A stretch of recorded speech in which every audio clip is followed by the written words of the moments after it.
Vamos que se puso lindo, me gusta que me pregunten, así que el que tenga, tiremos otro tema y hacemos ping-pong. Siempre que propongo clases de repaso previo a los parciales no viene nadie, así que son un fracaso, no soy bueno convocando a clases de repaso. Pero la idea de las clases de repaso previo al parcial es eso, que la duda de uno le permita al otro con la respuesta ver si lo tenía el tema consolidado o no. A veces es bueno que se contesten ustedes para sacarse las dudas, pero bueno, yo, si quieren, hacemos antes del parcial una clase, pero sí, ya depende de ustedes. ¿Alguna otra duda, chicos? ¿No? Bueno, objetivo de hoy, terminar con extinciones, la cuarta clase. Es un tema verdaderamente central, entonces le hemos dedicado un tiempo suficiente. Vamos a dividir la clase en dos. Vamos en una primer parte terminar solo con un artículo que nos queda de la cronología que veníamos haciendo de los supuestos de extinción, y es el artículo vinculado a qué pasa cuando hay un reingreso de un trabajador, que ahora lo vamos a ver. Luego vamos a tomar aquellos cuadros que vimos al inicio cuando vimos estabilidad, de cómo la doctrina agrupaba los distintos supuestos de extinción. Vamos a tomar uno, en particular el del tratado del doctor Ackerman. ¿Para qué? Para que con ese cuadro vayamos repasando todos los que hemos visto de los supuestos y los efectos y las consecuencias que tiene, según sea que lleve indemnización, no lleve indemnización, si lleva la del 50%, la íntegra, eso como para jugar un poco con los supuestos de extinción. Una vez que le demos un cierre, que calculo que será unos 40 minutos, vamos a comenzar con multas y vamos a ver las multas, cuáles son los distintos supuestos en que una extinción puede traer aparejada multa en beneficio del trabajador, dónde está regulado y cuáles son los importes de esas multas. ¿Arrancamos? Perfecto, entonces vamos a ir, como recién dije, a la ley contrato de trabajo. Lo último que habíamos visto en la clase anterior era el supuesto de incapacidad e inhabilidad sobreviniente. ¿Se acuerdan? Ese fue el último de los supuestos que dimos. Y habíamos explicado que en realidad el supuesto de incapacidad lo que la ley hace es una remisión directamente al 212, que ustedes ya lo vieron cuando vieron las inculpables, y el que nos interesaba era el de la inhabilidad sobreviniente, que es un supuesto especial que tiene que ver cuando yo contrato a alguien en función de que goza o cuenta con una habilitación especial para hacer ese tipo de tarea, y luego, ya vigente la relación laboral, se produce una suspensión o una pérdida de esa habilitación. ¿Qué pasa con la relación? La relación puede extinguirse, no es que se extingue de pleno derecho, puede extinguirse, es una decisión del empleador, y si según sea que esa inhabilitación es por culpa grave o dolo del empleador, del trabajador, perdón, no hay indemnización, pero si no es por culpa grave o dolo, es por culpa simple, para ponerlo de alguna manera con una clasificación que es desde la norma, lo que hay es una indemnización atemperada, la del 247, es decir, la mitad del 245. Esto ya lo habíamos explicado, el 254, el último tema que vimos en la clase pasada, y nos queda como tema final de lo que estamos viendo del capítulo, título de extinción, el reingreso del trabajador a las órdenes del empleador. Antes de leer el artículo, como hacemos siempre, vamos a explicar el supuesto para ver dónde estamos posicionados y cuál es la solución que da la Una norma. pregunta, profesor, perdone, disculpe. ¿Sí? A mí me quedas pensando en algo. Esta incapacidad e inhabilidad, el trabajador, eh, bueno, le dan su indemnización en el trabajo. Sé que no hemos visto todavía seguridad social, pero él quedaría con una pensión por discapacidad No para... necesariamente. Vamos a separarlo. Como el Sí. artículo habla de incapacidad sobreviniente, no, Uh-huh. en el supuesto de incapacidad podría llegar a tener una jubilación por invalidez, pero para Ah, llegar a ya. tener la jubilación por invalidez, el sistema de seguridad Sí, social requiere que tenga un 66% más de incapacidad laboral. capacidad. Ah, Puede que no tenga un 66, que es la absoluta en términos de lo que ya sí, hemos estudiado en el 212, sino que tenga un 40, un 30. En tal caso, lo que va a tener es la extinción del vínculo si no tengo tareas acorde, el pago del 247 y no siete tiene y ya. prestación de la seguridad social. O Wow, sea que gracias, muy solo amable. para tener prestación de la seguridad social la va a obtener en la medida de que supere el 66% y que una comisión médica sí se lo determine. Bueno, gracias. No, por favor. No sé si... Ahí Camila aporta que esto está en los videos de ley de riesgo que el doctor Cosentino ya supo. Parte del tema este que estamos preguntando.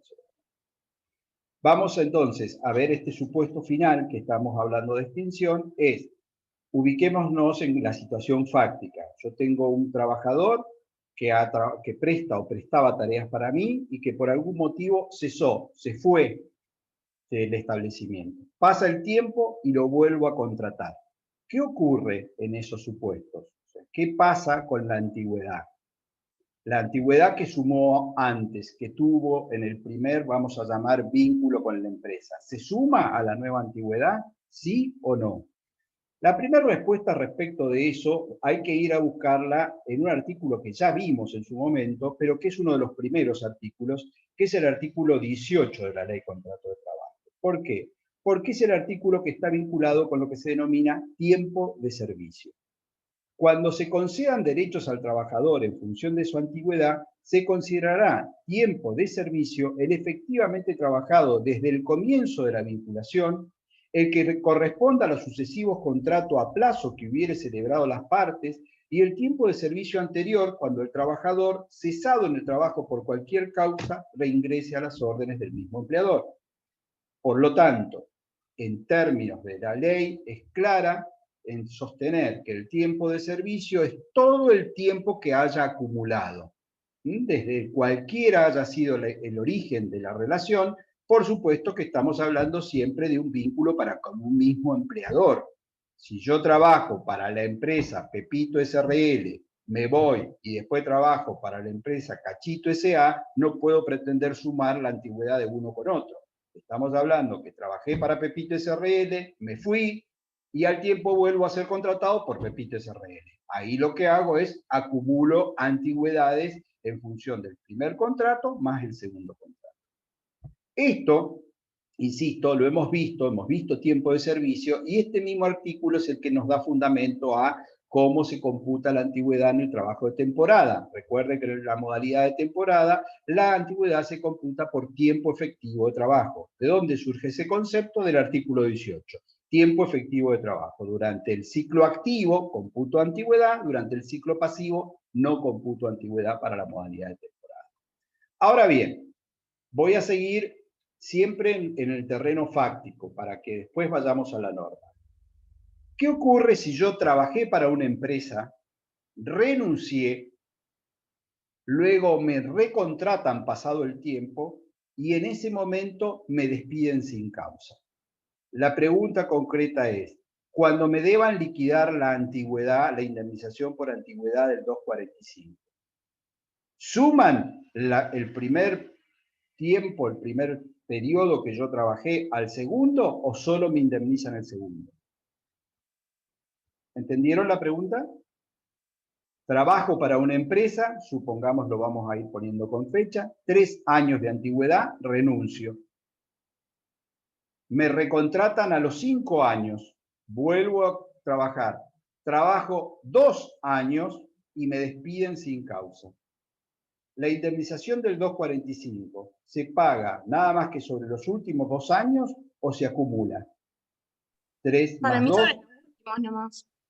Porque si yo renuncié, extinguí el vínculo y después un nuevo vínculo.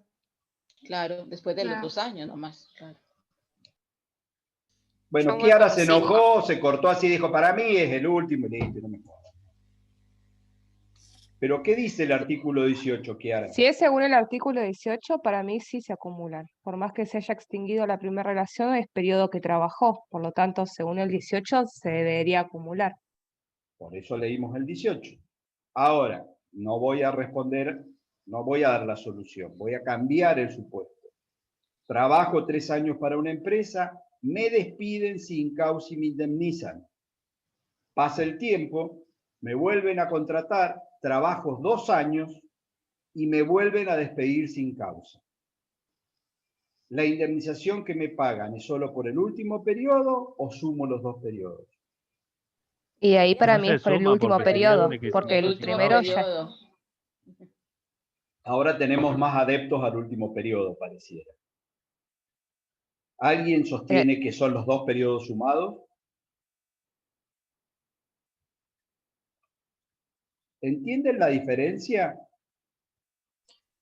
La Sí, en diferencia una es, primera renuncia no había indemnización, por lo tanto nunca se le pagó. En cambio, en la segunda, al haber despido sin causa en la primera extinción de la relación, ya se pagó esa indemnización. No se tendría que por qué volver a contar ese periodo, digamos. Porque si se cuenta ese periodo, estoy indemnizando 2 veces el plazo que ya indemnicé. ¿Se entiende? Ahora vamos con este concepto muy elemental a ver lo que dice el artículo.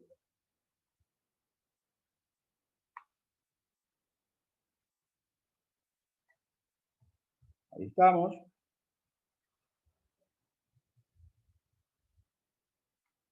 La antigüedad del trabajador se establecerá conforme a lo dispuesto en el artículo 18 y 19 de esta ley, pero si hubiere mediado reingreso a las órdenes del mismo empleador, se deducirá de las indemnizaciones de los artículos 245, 246, 247, 250, 251, 253 y 254 lo pagado en forma nominal por la misma causal de cese anterior.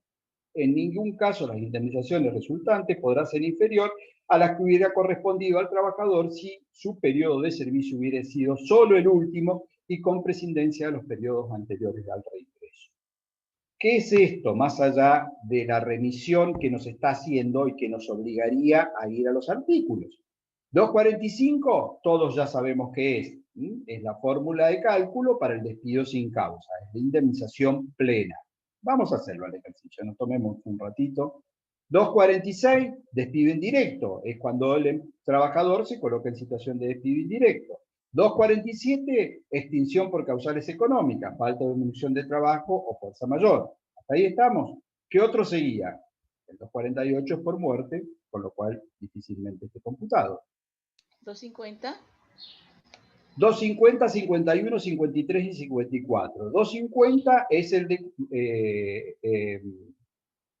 cumplimiento de plazo. 252, jubilación. 254 es el que vimos recién, inhabilidad o incapacidad sobreviniente. Como verán, todos los artículos a los que remite son artículos que han generado derecho de indemnización. Entonces, si lo pasamos en limpio.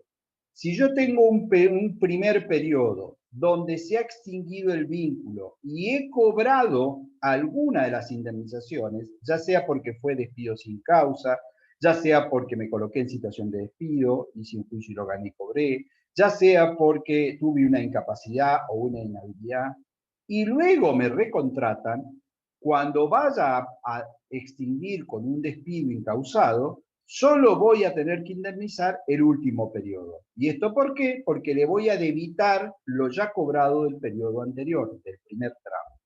Por eso era diferente el ejemplo que di, porque yo puse el caso de renuncia. En el 240, recuerden que la renuncia no lleva indemnización. Entonces, si yo trabajé 3 años, renuncié, no cobré nada, luego pasa el tiempo, trabajo 2 años, me despiden, la indemnización se debe liquidar sobre 5. ¿Por qué? Porque en el primer periodo no cobré nada. Mantengan un poquito la atención y ahora voy a volver, pero quédense con esta idea. ¿Por qué? Porque el problema actual no es la renuncia, sino que es algo que ya hemos explicado, que es la extinción por mutuo acuerdo. Recuerden que el 241, que contempla la extinción por mutuo acuerdo, la misma no prevé pago de indemnización. Cuando yo extingo por mutuo acuerdo, lo que puede haber, y lo hemos explicado que en la práctica es lo que se da, es una gratificación por cese, pero no es indemnización. Entonces, si yo trabajé para una compañía petrolera 15 años y producto del COVID la compañía me invita gentilmente a que yo me vaya en un mutuo acuerdo y me paga de gratificación una suma X, que o casualidad es el monto de la indemnización duplicada, pero me paga como una gratificación. Pasa el tiempo y luego me recontrata. ¿Puede debitar lo que ya pagó como gratificación? No. Cami dice no. ¿Y por qué no, Cami? ¿Era una suma no remunerativa? Es una gratificación, es una suma no remunerativa, por ende no es una indemnización, y lo que es más claro es porque el 255 no lo contempla el 241 entre los supuestos que hay que tener en cuenta para debitar.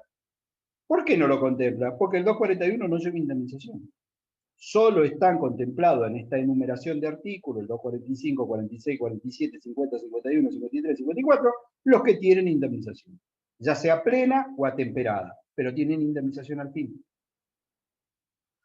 Este es un tema de mucha actualidad. ¿Por qué? Porque va a ocurrir de que en función de la pandemia y la necesidad en algunas industrias, como la petrolera, de reducir masas de trabajadores, se ha logrado la reducción a través de 241.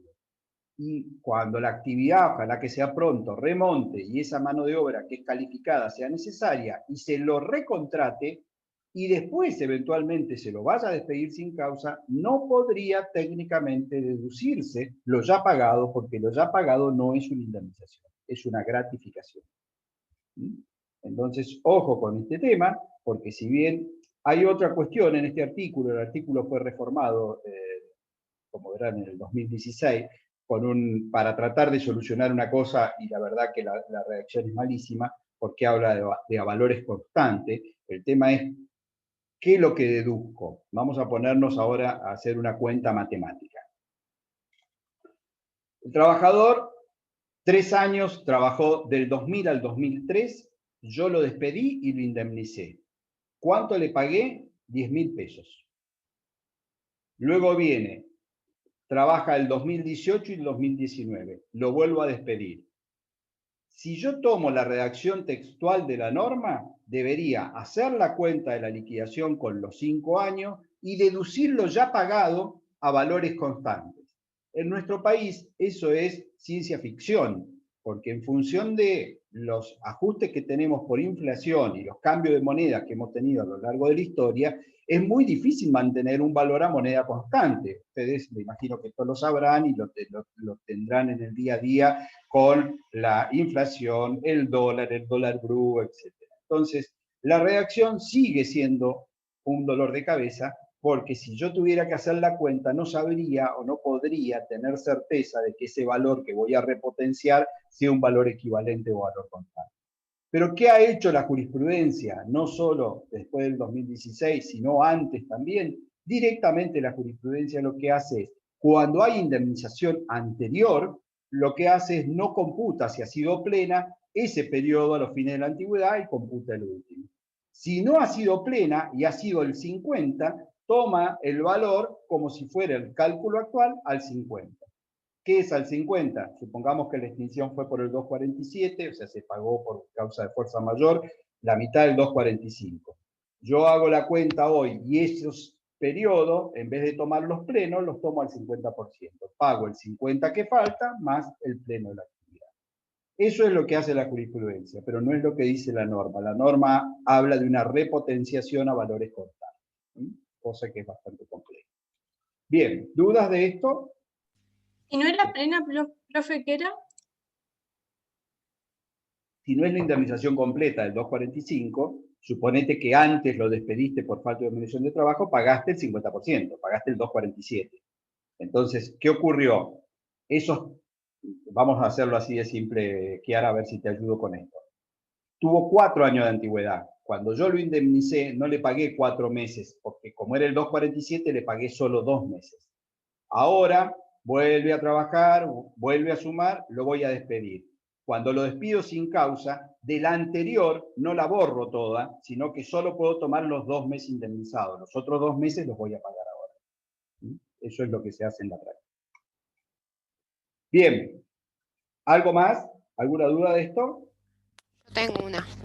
¿Te escucho? Profe, tienen que... ¿Sí me escucha? Sí, te escucho bien. Me confunde la última parte del primer párrafo del artículo que dice lo pagado en forma nominal por la misma causal de cese anterior. ¿Tienen que ser las mismas causales? O sea... No. Por eso explicaba. Si vos antes extinguiste por falta de disminución de trabajo y ahora haces un despido sin causa, antes vos pagaste la mitad del 245 y ahora lo tenés que pagar al 245 completo. Lo que dice la norma, o lo que se ha interpretado de la norma, es que no es que directamente el periodo anterior no le pagás nada, porque no lo indemnizaste íntegro, lo indemnizaste al 50. Ahora vas a tener que pagar el 50 que te faltaba más el periodo nuevo. Pero si vos antes lo indemnizaste al 100, porque fue un despido sin causa, listo, el periodo anterior no lo computás y solo computás el periodo nuevo. No sé si me entendiste, Cami. Sí, se entiende, pero está demasiado mal redactado. O sea, se entiende, pero si lo vuelvo a leer, no lo entiendo. Yo apuesto a que vos, cuando seas legisladora, uno de los proyectos que tengas sea cambiar este 255 porque está redactado con los pies, no se entiende nada. Por eso es que dije, le hago lectura al artículo y le explico en la práctica cómo se aplica, porque si no, si lo queremos poner literal, y esta redacción es nuevita, es del 2016, la verdad que lejos de aclarar, oscureció más. ¿Qué pasaba? La redacción anterior hablaba que los valores debían ser actualizados por el índice del peón industrial, y eso siguió diciéndolo hasta el 2016, y el índice del peón industrial desde la época del 90 ya no se publicaba más, con lo cual era imposible actualizar los valores porque no estaba el índice. Bueno, para solucionar eso, quisieron dar una redacción mejor y la redacción terminó siendo más confusa. Bien, vamos a salir de aquí y vamos a ahora intentar un ejercicio juntos, que es un dolor de cabeza, este cuadro, porque no le gusta estar derechito. Lo están viendo ahí porque yo los perdí a ustedes. Sí, profe, lo vemos. ¿Lo ven bien? Bueno, listo. Entonces, no, pues yo no los tengo a ustedes en imagen para que el cuadro sea más amplio. ¿Qué ocurre aquí? Vamos a trabajar con este cuadro a modo de repaso. Esta es una clasificación que está en el tratado del doctor Vázquez Vialar, perdón, del doctor Ackerman, que lo que hace es dividir de distintas formas las extinciones, pero van a encontrar que estamos hablando de los mismos supuestos de extinción, agrupados de una manera o agrupados de otra. Empecemos por el primero. Supuesto que generan indemnización reducida. ¿Qué es indemnización reducida? Que no es la plena del 245. Entonces estamos hablando, por lo general, de la indemnización del 247. ¿Cuál es la del 247? Es la del 50% del 245. Perdón que achiqué porque me es muy difícil no verlos, porque no sé si me están escuchando o no. ¿Alcanzan a ver ahí el cuadro o nada? Se ve muy chiquito. Sí, se ve, profe. ¿Se ve? Bueno, apelen a los anteojos, a ver. Vamos a intentar con esto. ¿Algo mejor ahí o no? Sí, ahí se ve mejor. Bien. Entonces, vamos a ponerlo acá. Supuesto que generan la reducida, despido por causas económicas o fuerza mayor. Ese es específicamente el 247. Recuerden que el artículo 247, que es el 50% del 245, está creado, hecho para las extinciones por falta de disminución de trabajo o fuerza mayor. Otro, muerte del trabajador. Recuerden que cuando se produce la extinción por muerte del trabajador, los causavientes, esto lo dice el 248, van a cobrar la indemnización, ¿cuál? Del 247. ¿Va sirviendo esto o no? Estoy repasando lo que ya vimos en base ahora a un gráfico. Muerte del empleador, también lo vimos. Si es intuito persona, se produce el fallecimiento, hay extinción. Si no, no hay una extinción automática por muerte del empleador. ¿Qué es lo que va a cobrar el trabajador? El 50% del 245, es decir, va a cobrar la del 247. Quiebra por causa no imputable al empleador. Dijimos que más allá de que esto está regulado en la ley de concursos y quiebra, muy mínimamente vimos que si el juez de la quiebra entendía de que no hay responsabilidad del empleador en la quiebra, los trabajadores que van a haber extinguido su contrato como consecuencia de la quiebra van a cobrar el 247. Y el último, despido por pérdida de la habilitación. Esta es la extinción por inhabilidad sobreviniente. Si bien hay una inhabilidad sobreviniente y yo no soy responsable dolosamente de la pérdida de esa habilitación, la extinción me da derecho a cobrar la indemnización del 247. Como verán, aquí lo que hizo el autor es agrupó en función de los montos indemnizatorios. Y todos estos que vimos tienen lo que se llama indemnización reducida. Ahora vamos al siguiente. Supuestos que generan indemnización plena. Cuando hablamos de plena, hablamos de la del 245. Extinción por incapacidad absoluta. Esto, perdón, que algunos estaban en el chat. Cami les está compartiendo el cuadro está colgado en la Petco, o sea, yo lo estoy poniendo acá para que lo vean, pero es el mismo cuadro que tienen subido en la Petco. En realidad hay 3 cuadritos. Indemnización plena, extinción por incapacidad absoluta. Esto es el 212, ¿se acuerdan? 212, cuarto párrafo. Si la incapacidad es absoluta, se produce la extinción de la relación laboral y el trabajador tiene derecho a cobrarla del 245. Despido sin justa causa, es el propio 245. Cuando el despido es sin causa, se indemniza en base a la indemnización que está específicamente desarrollada en el 245. Despido indirecto con justa causa, este es el 246, es el trabajador el que se coloca en situación de despido indirecto por incumplimientos del empleador, tiene derecho a cobrar la indemnización del 245. Quiebra por causas imputables al empleador. Aquí estamos en el otro supuesto de quiebra. También se extingue, pero la responsabilidad es del empleador. En tal caso, la indemnización que va a cobrar el trabajador, cuya extinción se ha producido por la quiebra, es la del 245. Y hace una última clasificación, supuestos que generan indemnización agravada. Despido por maternidad, que ya lo hemos visto en su momento cuando vimos el Instituto de Maternidad, por matrimonio, que también ya lo han visto, imagino que vieron con Sergio el criterio nuevo de la Corte, en la equiparación del trabajador varón a la trabajadora mujer, dejando sin efecto el plenario anterior, despido durante la enfermedad, y el despido del representante sindical, que yo solo lo he mencionado, los expliqué cuando hablamos de estabilidad, pero que tiene que ver con derecho colectivo y todavía no hemos visto en extremo. Pero vuelvo sobre ese tema del representante sindical. Recuerden que si aquel que está tutelado y está vigente su mandato, no puede ser despedido. Si lo despiden, hay que hacer un procedimiento de exclusión de tutela. Si no lo hiciera y lo mismo lo despide, puede pedir la reinstalación o pedir la indemnización agravada. Tenemos a alguien con un micrófono abierto, chicos, les pido por favor si lo pueden verificar. Ahí está. Bien. Entonces, este cuadrito, lo que tomó el autor es cómo agruparlos en función de los efectos indemnizatorios. Reducida, plena, agravada. Bien. Ahora vamos a otra forma de clasificar, que tiene que ver básicamente con la voluntad de las partes o cómo es que interviene la decisión de uno u otra parte o ambas partes. Este es el esquema que más utilizaba históricamente Vázquez Vianal. Por voluntad de ambas partes. Esto es mutuo acuerdo. ¿Se acuerdan? El mutuo acuerdo es el famoso 241, primer párrafo. Mutuo disenso es comportamiento inequívoco de las partes. 241, último párrafo. Agotamiento del plazo cierto. Esto es un contrato a plazo fijo, cuyo plazo se ha vencido o agotado. Y agotamiento de plazo incierto, esto es un contrato eventual que se ha cumplido con la obra. Acá lo que hay es, para este autor, voluntad de ambas partes. Mutuo acuerdo, mutuo disenso, agotamiento de plazo cierto, agotamiento de plazo incierto.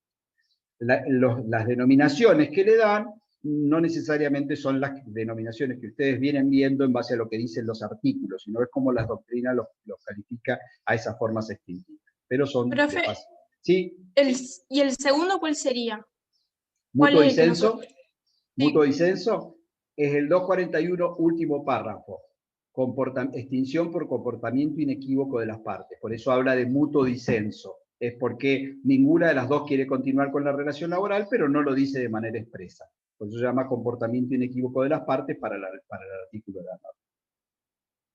Por causas ajenas a las voluntades de las partes. Aquí ya no hay una cuestión vinculada con la voluntad, sino que en principio es ajena.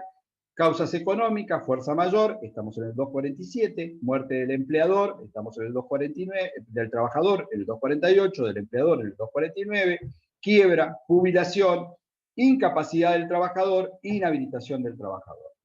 todos estos supuestos, también ya los hemos visto, no los quiero repetir porque se va a poner muy aburrido, pero es una forma donde el autor dice, bueno, acá las causas son ajenas a las voluntades de las partes.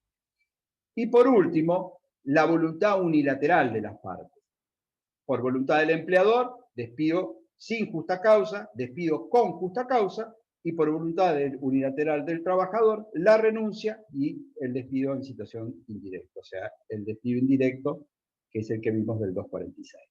Como ven, no dicen nada nuevo los cuadros, lo que hacen es agrupan los supuestos de extinción que hemos visto desde el 240 en adelante, es decir, desde la renuncia. Todos estos supuestos son los que surgen de la propia ley de contrato de trabajo. Por eso quería, para que no, cuando vean los cuadritos, no se mareen, traducírselos y que sepan a qué artículo corresponden cada uno. ¿Alguna duda de esto? Ahí utilicé uno de los gráficos, no tiene sentido utilizar otro porque son distintas maneras de clasificar. Se finí, entonces, en 5 minutitos para redondear más allá de los gráficos, porque a algunos les puede haber ayudado, a otros les hizo ruido porque tenían cara como que querían anotar qué decía el gráfico con qué habían visto. Lo vamos a volver a repasar en muy poquito tiempo para entre todos ver si quedó alguna duda o no. Estamos en la unidad que vinculada con la extinción de la relación laboral. Lo primero que hicimos fue hablar de la estabilidad y hablar del concepto de estabilidad relativa que tiene nuestra ley de contrato de trabajo. Dijimos que como ejemplo de estabilidad absoluta solo están en principio los empleados públicos y los trabajadores tutelados por el régimen sindical. Para la ley de contrato de trabajo, el empleador puede despedir aún sin que exista causa, pero la consecuencia de ese despido incausado es una consecuencia indemnizatoria. Va a tener que pagar una indemnización. Stop. Dijimos, y lo vamos a ver al final de esta clase, o si no, en principio de la que viene, para no mezclar tanto, que producto de las disposiciones del COVID, de la ley, de los decretos de emergencia, en este momento no puede el empleador despedir sin causa. ¿Por qué? Porque el Estado Nacional ha resuelto, el Poder Ejecutivo, y ha sido refrendado después por la bicameral, por decretos de necesidad de urgencia, prohibir los despidos sin causa e igualmente prohibir los despidos y las suspensiones fundados en falta de dimensión de trabajo o fuerza mayor. Por lo tanto, estos que explicamos y los institutos que estamos viendo que se rigen en la ley de contrato de trabajo están hoy suspendidos. Están suspendidos mediante los DNU y hasta tanto duren los DNU.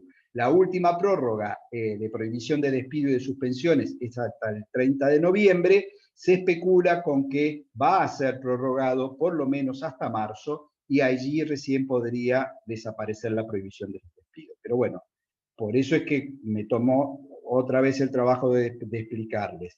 ¿Por qué estamos viendo estos institutos y están suspendidos? Porque no han sido derogados, no han desaparecido de la ley, no hemos pasado a un régimen de estabilidad absoluta.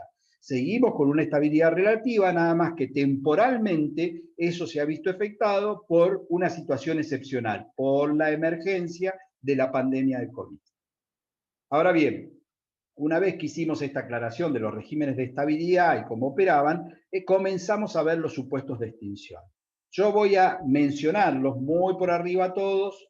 Si me olvido de alguno, ustedes me ayudan.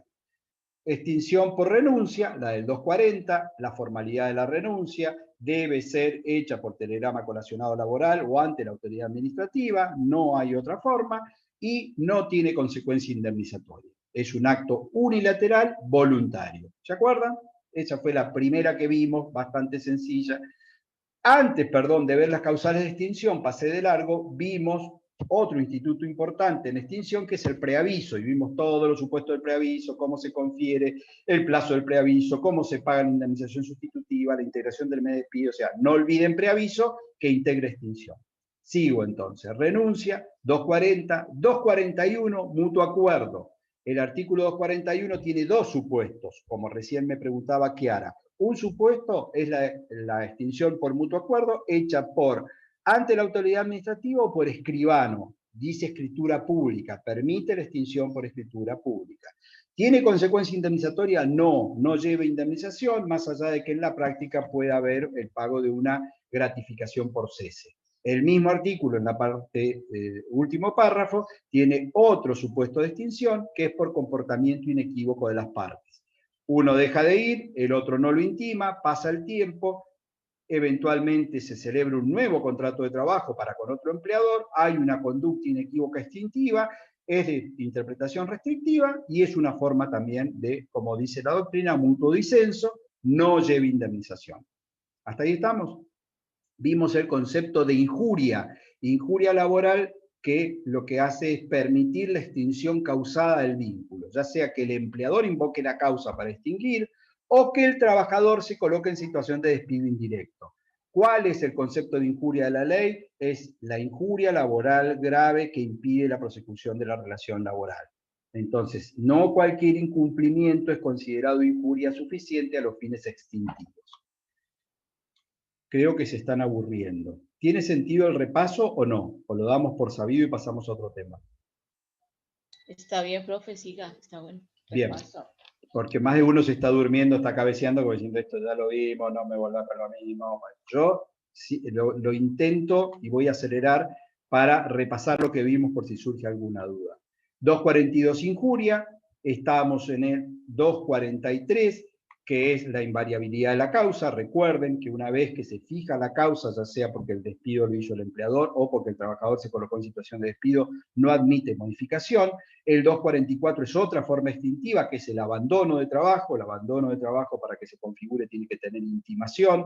Hablamos de un plazo mínimo razonable de 2 días hábiles laborales y explicamos cómo es que se configura. Si no va, intimo. Una vez que intimo, recién al día siguiente computo el plazo. Una vez que se vencen los 2 días, vuelvo a comunicar que hago efectivo el apercibimiento y recién allí se da el abandono de trabajo, no antes. Y no un obstáculo de asistir a trabajar puede ser presumido como un abandono. Estamos hablando de que hay una voluntad íncita de no seguir trabajando. Si hubiera un impedimento, no hay válidamente un abandono. Bueno, vimos el despido sin causa y la fórmula de cálculo del 245. Por cada año de servicio, fracción mayor de 3 meses, el trabajador tiene derecho a cobrar un mes de sueldo. ¿De qué sueldo? De la mejor remuneración mensual normal y habitual. Ese sueldo no puede superar en 3 veces el valor mensual promedio del convenio colectivo aplicable. Si fuera un trabajador fuera de convenio, se le aplica el convenio de la empresa o actividad. Si hubiera más de un convenio, se le aplica el más beneficioso al trabajador, que va a ser el que tenga el tope más alto. Y el mínimo indemnizatorio es el piso indemnizatorio, está en el último párrafo, que es un mes de sueldo. Recuerde, porque ya vieron Ley 26727, que los trabajadores rurales tienen un mínimo indemnizatorio de 2 meses de sueldo. ¿Por qué? Porque lo dice la Ley 26727. Luego fuimos al de... Una consulta. Es ¿Sí? Teniendo en cuenta el último año, ¿no? De esos meses. Sí, muy ¿O bien, había leído Víctor. algo de esto? No, muy bien, Víctor. Yo, por ir rápido, omití. Un mes de sueldo de la mejor remuneración mensual normal y habitual, devengada en los últimos 12 meses o en el plazo menor si no tuviera una antigüedad de 12 meses. Entonces, Víctor nos ayuda y nos aporta de que lo que voy a mirar, los valores de los salarios que voy a mirar para ver cuál es normal y habitual, es el de los últimos 12 meses. Gracias, Víctor. Profe, ¿Sí? ¿y qué actividad era la que llevaba 2 sueldos como mínimo o algo así? Es lo que acabo de decir. Rurales está en el estatuto previsto en la ley 26727. El piso indemnizatorio para el trabajador rurales son 2 meses de sueldo, no 1 como el 245 último párrafo. Bien, 246, despido indirecto. Aquí es el trabajador el que extingue de manera causada. ¿Por qué? Por incumplimiento, por injuria grave, por el 242 en el que ha incurrido su empleador. El derecho es a cobrar las indemnizaciones sustitutiva de preaviso, integración del mes de despido e indemnización por antigüedad del 245. El 247 es el supuesto de extinción por falta de disminución de trabajo o fuerza mayor, que está suspendido en este momento por el DNU de pandemia, pero recuerden que aquí se aplican las mismas disposiciones vinculadas con las suspensiones por falta de disminución o fuerza mayor. ¿Esto qué quiere decir? Que hay que hacer procedimiento preventivo de crisis, que hay que aplicar el artículo 98 de la Ley de Empleo, que hay que aplicar el decreto 262 y 264 y 265 del año 2002. Que ustedes ya lo vieron, por eso no nos hemos metido. 248, estamos en la extinción por fallecimiento del trabajador. Aquí lo que dijimos es que había todo un problema con a dónde busco los causavientes. Los causavientes, según la norma, son los que están regulados en el decreto ley 18037, que era la vieja ley de jubilación, que ha sido derogada por la ley 24241. Los listados no son idénticos y por eso es la discusión. Para algunos autores se aplica la 18037, para otros se aplica la 24241. El orden de prelación es excluyente, es decir, que si está el primero de arriba, los de abajo no cobran nada, y la indemnización que cobran es la del 247, no es iure hereditatis, no necesita ser abierta la sucesión, sino que directamente se cobra con la mera acreditación de ser uno de los causavientes ahí en el Estado. Profe, tengo una pregunta Vengo demasiado sobre los rápido, Cami, ¿no? causavientes. No, está bien, pero mientras estaba diciendo esto, ¿qué Sí. pasa si se le paga a un causaviente y después aparece otro que que está primero en el orden de prelación? Bien. Lo ¿Por qué dijimos motivo? el otro día, pero lo retomamos. Una cosa es, si no hubo diligencia del empleador, es decir, por ejemplo, en su legajo personal tiene agregado el acta de matrimonio. Y también tiene después de que hay una relación con un conviviente con hijos, porque paga asignación familiar para los hijos. Viene el actual conviviente y el empleador directamente, sin hacer ningún análisis, le paga la indemnización como causaviente plena de 247. Bueno, puede venir la cónyuge y reclamar, sí, si el empleador tenía conocimiento de ese vínculo y de hecho estaba el acta y lo tenía, es posible que tenga que volver a pagar, porque el que paga mal paga 2 veces. Ahora, si yo tengo el acta de matrimonio, viene la esposa legítima o el esposo, reclama, le pago, pasa el tiempo y después viene una conviviente con hijos y dice, no, momento, en realidad había una separación de hechos, yo soy conviviente, pero yo no tengo forma de saber esa información, difícilmente vaya a tener que volver a pagar, por más que se judicialice. ¿Por qué? Porque yo obré de buena fe y en base a los elementos que tenía. Si no, nunca podría liquidar una indemnización por fallecimiento hasta tanto no me asegure que la que estoy pagando es la que corresponde. Por eso dije que en los casos de controversia, cuando hay más de un supuesto legitimado reclamándola, lo que el empleador debe hacer es consignar judicialmente el valor de la indemnización y decirle al juez, señor, mire, acá hay 2, 3, 4 que dice que son los causavientes. Yo no soy juez, no me voy a poner a indagar quién tiene más o menos derecho. Tome usted la plata, pague usted, distribúyala a usted, y esa sería la única forma en que me puedo cubrir. Bien. Ahora estábamos en el 249, acá ya estamos en extinción por muerte del empleador. Recuerden que solo se da la extinción si el vínculo es intuito persona. Si no es intuito persona, la relación va a continuar. Si se da la extinción por fallecimiento del empleador, el trabajador cobra la indemnización del 247. Aquí también aporté algo que ya deben haber visto en los videos o en las clases de los estatutos especiales, porque para los trabajadores y trabajadoras de casas particulares, el estatuto contempla un plazo de 30 días para que se expidan quienes están continuando viviendo o con la explotación de la vivienda. Si no dicen nada, se entiende que hay una novación subjetiva del contrato y que siguen manteniendo al trabajador o a la trabajadora de casas particulares. Es decir, tienen un plazo de 30 días para comunicar la extinción por muerte de su empleador. En ese caso, la indemnización siempre que se paga es la del 247. Este es el supuesto del 250 que remite en realidad al 95, es la extinción del contrato a plazo que no lleve indemnización cuando es debidamente preavisado y tiene menos de un año. Si tuviese más de un año, ya sea el contrato original o los sucesivos contratos a plazo o término que se hubieran hecho, la indemnización que se paga es del 247. En la extinción por quiebra, recuerden que más allá de ser de aplicación la ley de concurso y quiebra, lo que la ley laboral dice es que el juez deberá ser quien determine si la quiebra es por responsabilidad o culpa mal empleado del empleador. Si es por responsabilidad, paga el 245, si no lo hubiera, paga el 247. En la práctica, sin meterme en un tema de concurso que la mayoría de ustedes no ha cursado, en la práctica le diría que el 99% de las determinaciones de extinción por quiebra llevan aparejada la indemnización del 245. ¿Por qué? porque recuerden el principio básico en el derecho laboral que se llama ajeneidad en el riesgo, es decir, el trabajador es ajeno al riesgo que asume el empresario, que es a su vez quien tiene los beneficios. Entonces, en base a ese principio, la indemnización por quiebra suele ser la del 245.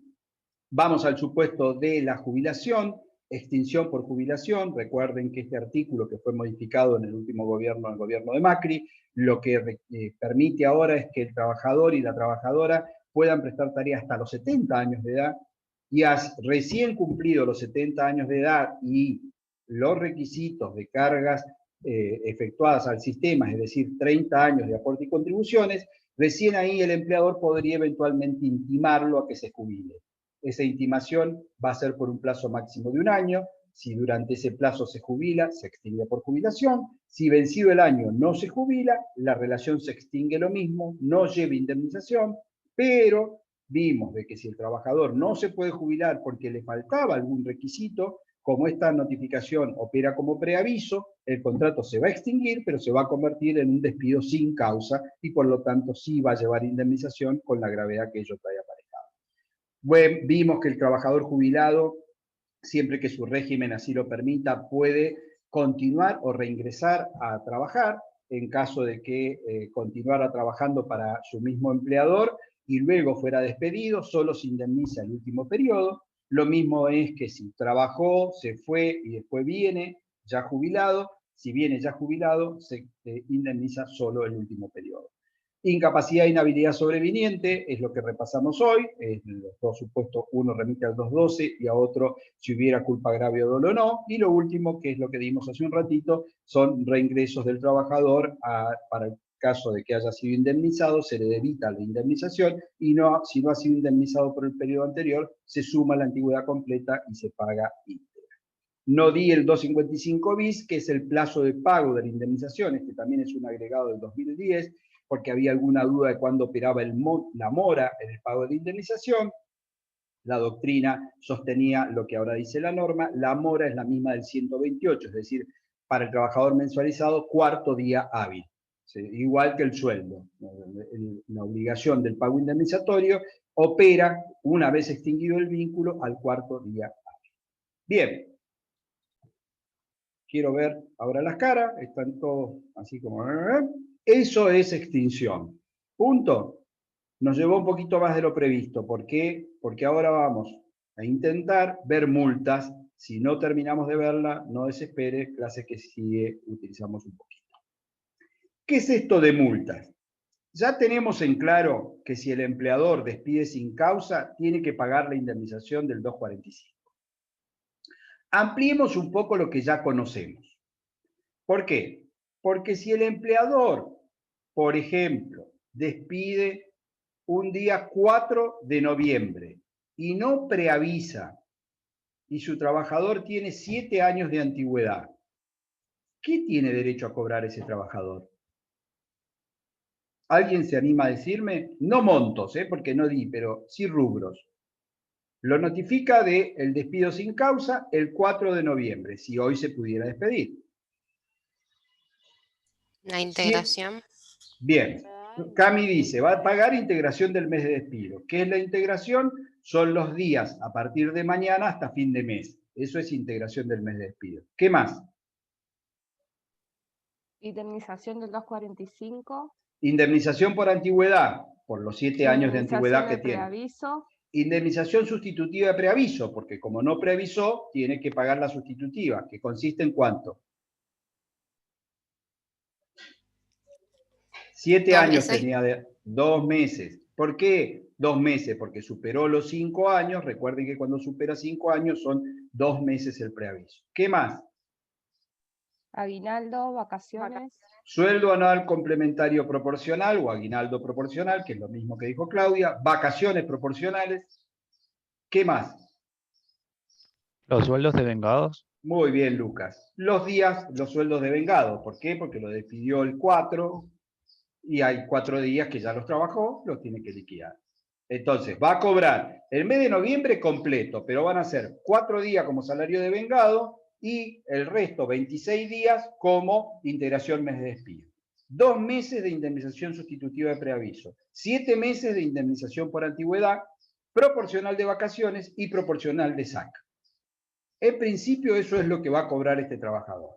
¿Todos de acuerdo más o menos con esto? Traten de consolidar los temas porque después cuando vengan las preguntas en un eventual parcial van a venir con esta mezcla, no solo 245, sino que otras cosas tiene derecho a cobrar. Ahora, dije y prometí que íbamos a ver multas. ¿Por qué? Porque aparte de estos montos, hay determinadas conductas que el legislador laboral ha sancionado y ha previsto como multas con un recargo en beneficio del trabajador.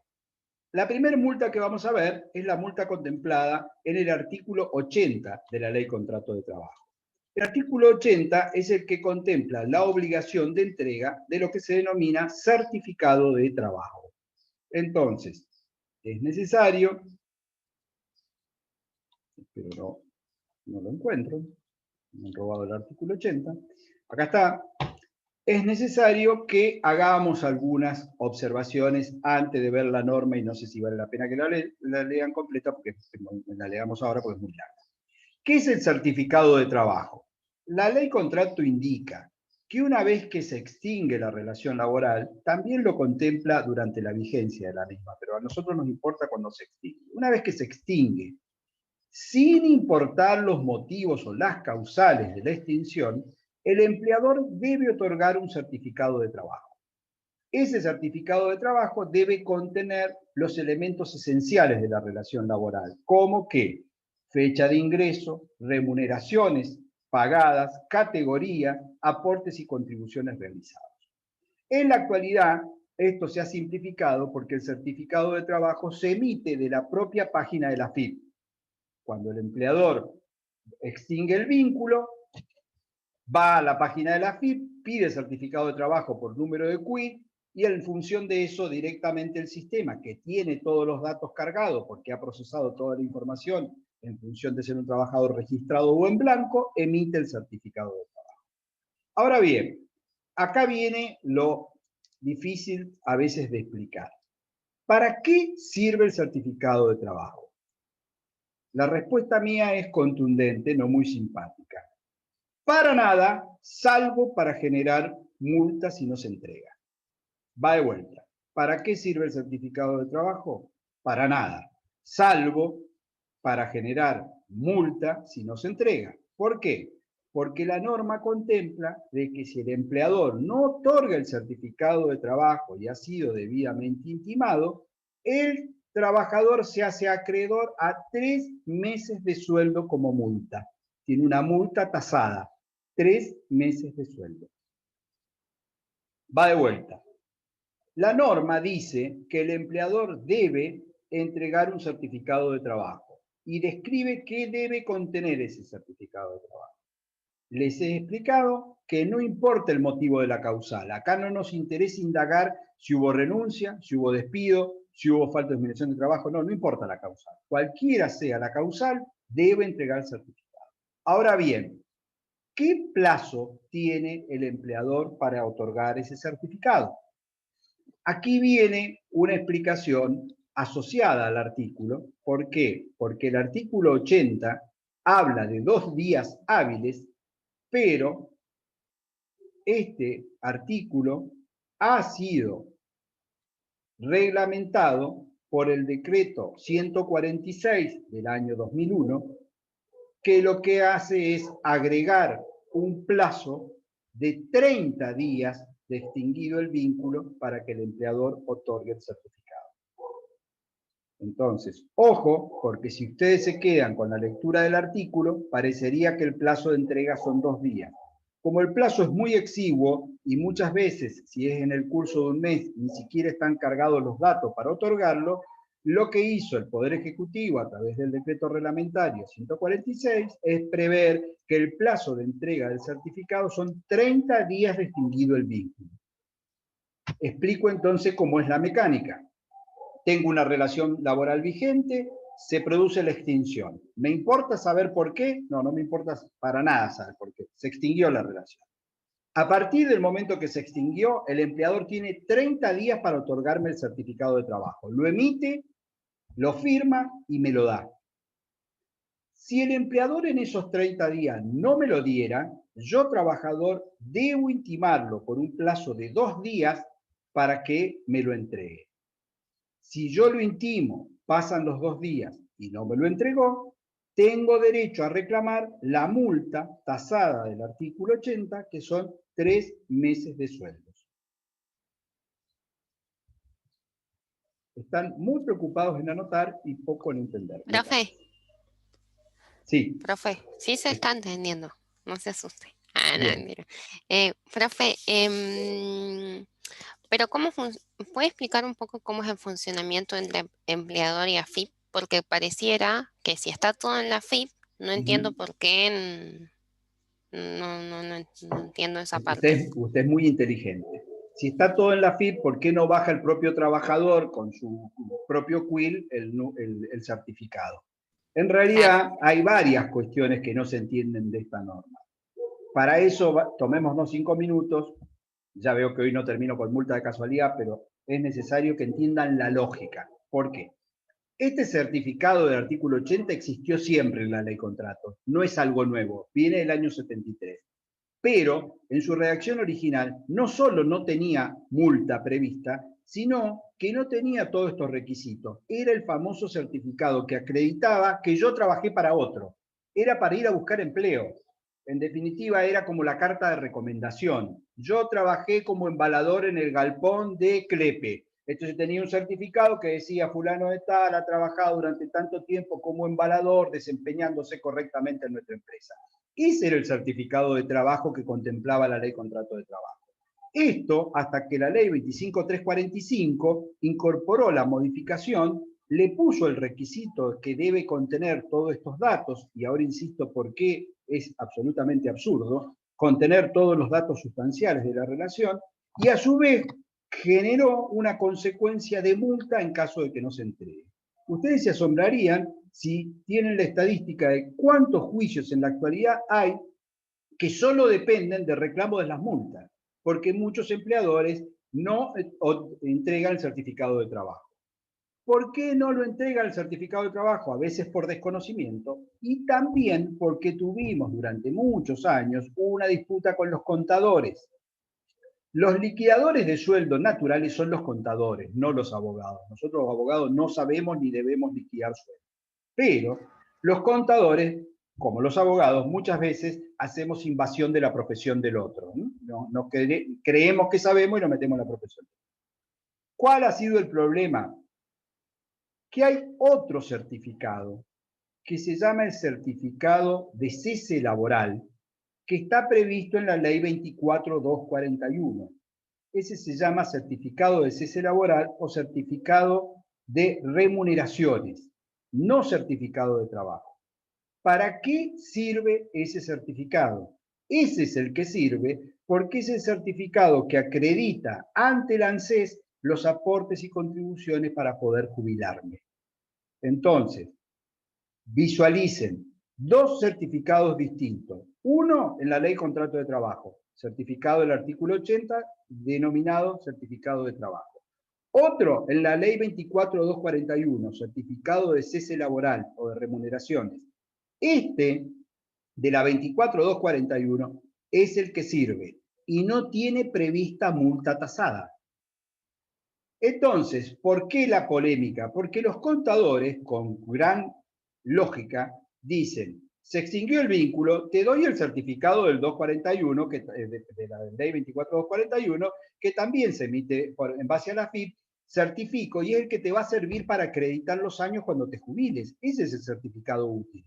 Entonces, si ya te di ese, que contiene la misma información que el del artículo 80, porque si se ponen a comparar es la misma, ¿para qué te voy a dar el del artículo 80? La jurisprudencia ha entendido que son 2 certificados distintos y que la obligación del empleador es entregar ambas. No se suple la del 80 con el certificado de la ley 24.241. Ergo, si yo solo otorgo el certificado de la ley de jubilaciones y pasan los 30 días y no otorgo el certificado de trabajo, me intiman por 2 días y no lo otorgo, me van a reclamar luego el pago de la indemnización de esta multa de 3 salarios. Entonces, a la pregunta de Camila, no le busques lógica, Camila, porque lo lógica es que ese certificado ya ni exista. ¿Por qué? Porque no tiene utilidad práctica, porque es suplido con el otro y el otro sí es obligatorio. Hubiese sido más razonable ponerle multa al de la ley de jubilaciones, porque al no otorgarte ese certificado de la ley 24241, cuando vos te vas a jubilar, se te dificulta acreditar que trabajaste para fulano de tal y que tenés tantos años de aporte y contribución. Entonces, hubiese sido más razonable que el certificado que tuviera prevista multa en caso de no entrega sea el de jubilaciones y no el certificado de trabajo. Pero bueno, así está la... ¿Sí escuchó? Entonces, hablando del certificado del artículo 80, usted decía que lo que se usa por ahí es buscarlo en la AFIP, el trabajador, pero el artículo habla de la entrega del certificado. Entonces, me imagino yo que operaría como buscarlo en el AFIP y que lo tenga que firmar. No, creo que no. o me expresé mal o me interpretaste mal, Lourdes.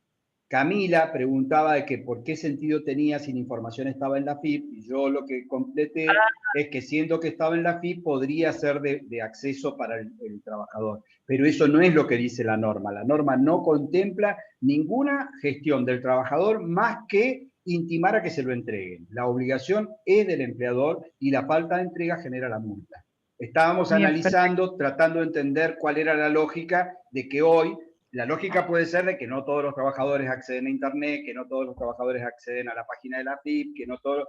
Pero bueno, esa lógica se da de patadas con que, por ejemplo, la FIP obliga hoy por CUIL a constituir un domicilio fiscal y a tener una casilla de correo y que el trabajador, cualquiera sea notificado en esa casilla de mail.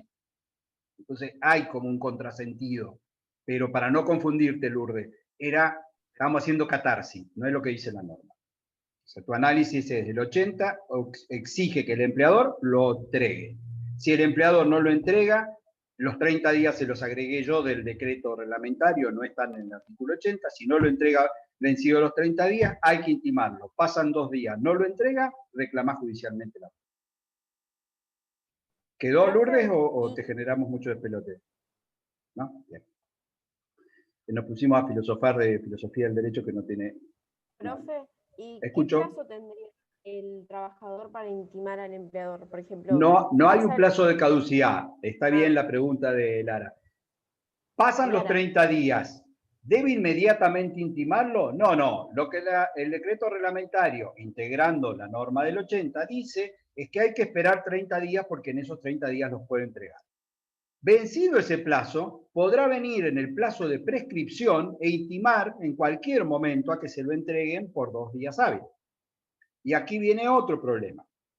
Lara nos metió justo en un tema conflictivo muy finito. Saben ustedes que los créditos laborales prescriben a los 2 años, ¿sí? Ahora, los créditos de naturaleza previsional o de seguridad social, por lo general, prescriben a los 10 años. Entonces, la pregunta es, si no me entregó el certificado, ¿puedo al año 10 intimarlo a que me lo entregue? Sí. ¿Está prescripto? No, porque si es a los fines de jubilarme, es un certificado previsional y por lo tanto el plazo de prescripción es de 10.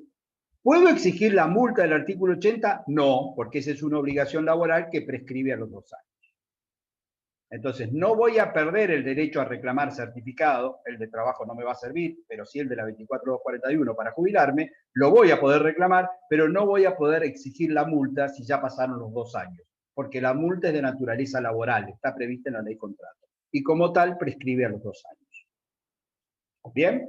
Entonces, para redondear, hay 2 certificados distintos. Uno es el que surge del artículo 80 de la ley contrato de trabajo y otro es el certificado de cese laboral o de remuneraciones que surge de la ley 24241.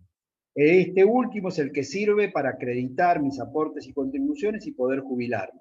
El certificado de trabajo del artículo 80 no sirve para jubilarse ni sirve para nada más que, si no me lo dan, dejo pasar los 30 días, intimo y reclamo la multa. Una mínima lectura del artículo. Es un artículo que contempla distintos supuestos. Yo lo voy a leer traten de no marearse, les voy a hacer hincapié en lo que me interesa. Claudia, perdón, ¿me ibas a preguntar algo? No, la multa, porque como no alcancé a escribir La de qué era multa la... del artículo 80 son 3 meses de sueldo, y ahí vamos a ver de qué sueldo, porque para eso iba a ir justamente a la norma. No es que lea el pensamiento, Claudia, es que vi que te pusiste el micrófono así, por eso dije, me quiere preguntar algo y no estabas queriendo interrumpir.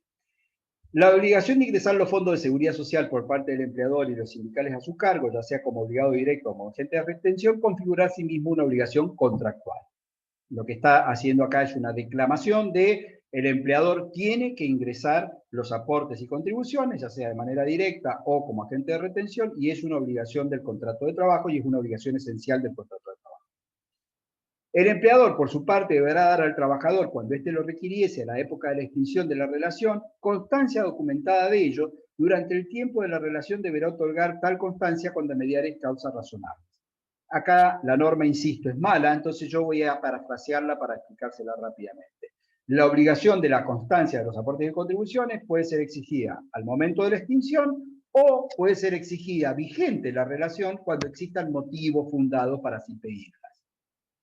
Cuando el contrato de trabajo se extinguiere por cualquier causa, el empleador estará obligado a entregar al trabajador un certificado de trabajo conteniendo las indicaciones sobre el tiempo de prestación de servicio, naturaleza de esto, constancia de los sueldos percibidos y de los aportes y contribuciones efectuados destinados a los organismos de seguridad social.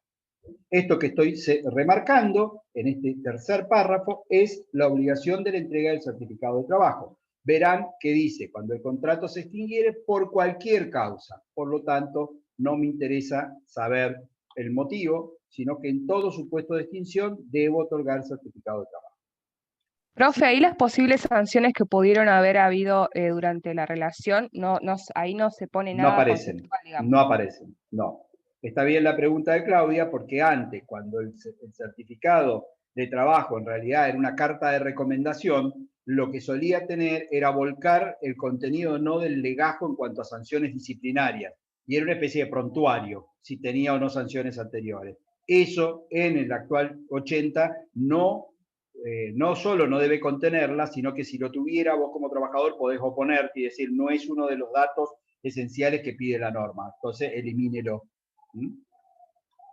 Si el empleador no hiciera entrega de la constancia o del certificado previsto respectivamente en los apartados segundo y tercero de este artículo, dentro de los 2 días hábiles computados a partir del día siguiente de la recepción del requerimiento que a tal efecto le formulara el trabajador de modo fehaciente, será sancionado con una indemnización a favor de este último que será el equivalente a 3 veces la mejor remuneración mensual normal y habitual percibida por el trabajador durante el último año o durante el tiempo de prestación de servicios si este fuera menor. Esta indemnización se devengará sin perjuicio de las sanciones combinatorias que para hacer cesar esa conducta omisiva pudiera imponer la autoridad judicial competente. Vamos a explicar esto para que no se genere mayor confusión. Ya sabemos que el empleador tiene que otorgarlo, no importa la causal de extinción. Agregué que el decreto 146 le dio 30 días desde extinguido el vínculo para otorgarlo. Y a su vez, la norma dice que debe haber una intimación para generar el derecho a la multa, que tiene un plazo mínimo, 2 días hábiles. Si pasaron los 30 días, si lo intimé por 2 días hábiles después y no me lo otorga, allí nace el derecho a reclamar la multa. La multa es 3 sueldos. ¿Qué sueldo? De la mejor remuneración mensual normal y habitual percibida. No dice devengada, dice percibida.